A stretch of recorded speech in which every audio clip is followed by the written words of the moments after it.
Sir, good morning. Welcome sa Catanduanes. Mga anong lugar ang napunta nyo, sir? Binurong Point. Tapos light itinerary ko eh. Binurong Point, Lighthouse. Sunset Coast. Tapos yung mga ano rito, yung dito sa Katedral. Old Capitol. Old Capitol. Old Capitol. Saan school po yan sa Camsor, sir? Saan school? CSPC, CSPC. Camarines Sur, Polytechnicalities, Napwa, Camarines Sur. Welcome sa Catanduanes, sir. Okay, welcome dito. Naglakad po kayo, sir, ng malayo?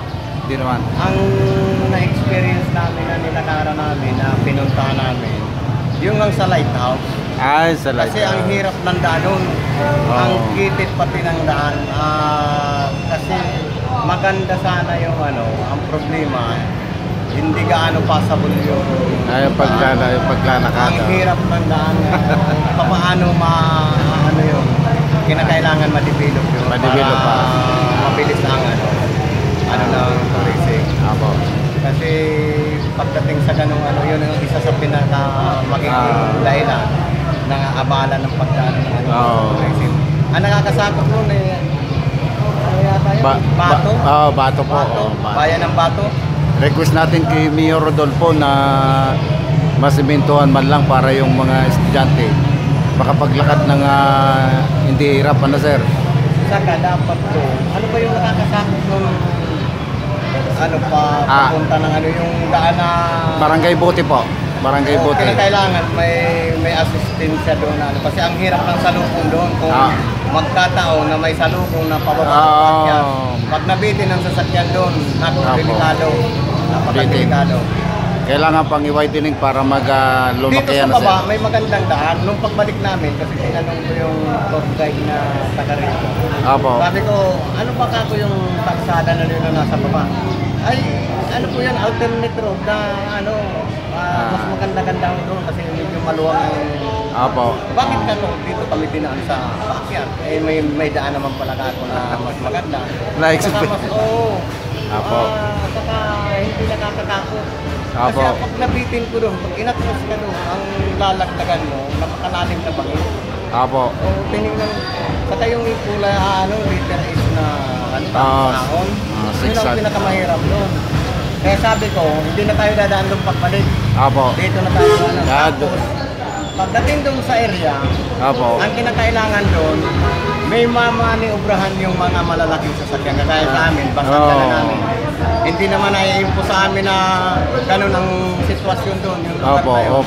Napakahirap kung hindi kami napilit ng driver namin na maimaniubra yung sasakyan. Hindi kami makakalis doon kasi wala naman kami makikikutan eh.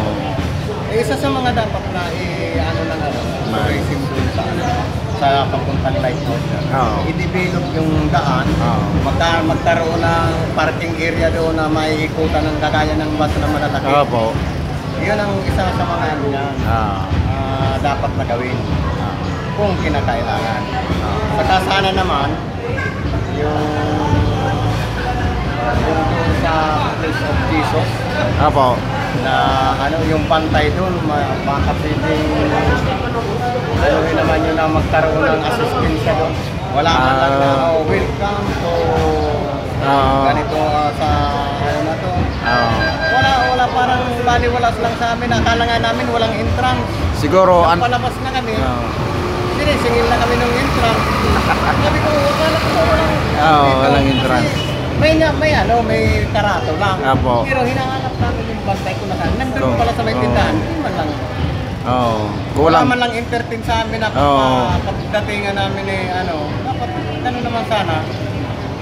Kami, yung namamasal kami dito sa baba. Dapat maturuan pa ng medyo may pagkasuplada yung yun. I-request natin sa kapitan na kung maaari, hanggat maaari, ma-briefing naman yung mga nagbabantay para yung mga hindi man lang kami in-entertain doon sa Place of Jesus. Ayan, kasama ko isa sa mga coordinator. Good morning po. Yung pagbayad namin ni Jana, parang hindi pa pauwi na tayo. ang nangyari, akala ko walang entrance. Ay, yung ano yung ganito, ganyan. Eh, pagpasok natin, wala man lang nag-i-entertain sa atin. Ganito, may, totoo, may nakita tayong signage doon na may karatula. Pero walang bantay. Walang bantay. Walang nag-entertain. Wala man lang lumapit sa amin, taga saan kayo, anong lugar kayo. Wala. Walang gano'n na entertainment sa amin. Salamat sa comment, sir, para kahit pa paano ma-briefing naman sila. Ay, hindi ko na banggit. Wala, hindi niya naman itinanong sa akin. Comment po na rin yung side comment ko sa guide. Ayun, sagot tour guide naman po na taga-Katanduan ni sir. Okay naman yung kanyang... Hindi sana sumaman yung mga tour guide. Gano'n po. Dapat ay kailangan magkaroon ng Cool. sapat na... kasi Ibig unang-una, dapat binibrief kami ng mga tour guide na ganito yung pupuntahan natin. Yung daan ganito. Mahirap.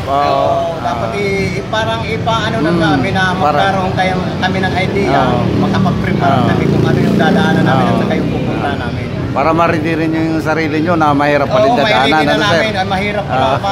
Ano ang way, ano ang dapat gawin. Para mas maalwan para naman sa amin. Dapat may hindi naman sa tinatawaran namin yung patayan. Kasi mag-aano sila, mababait, okay makisama.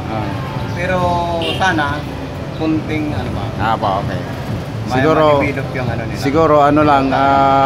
siguro sir, nag-volunteer lang siguro tour guide. Yun na nga.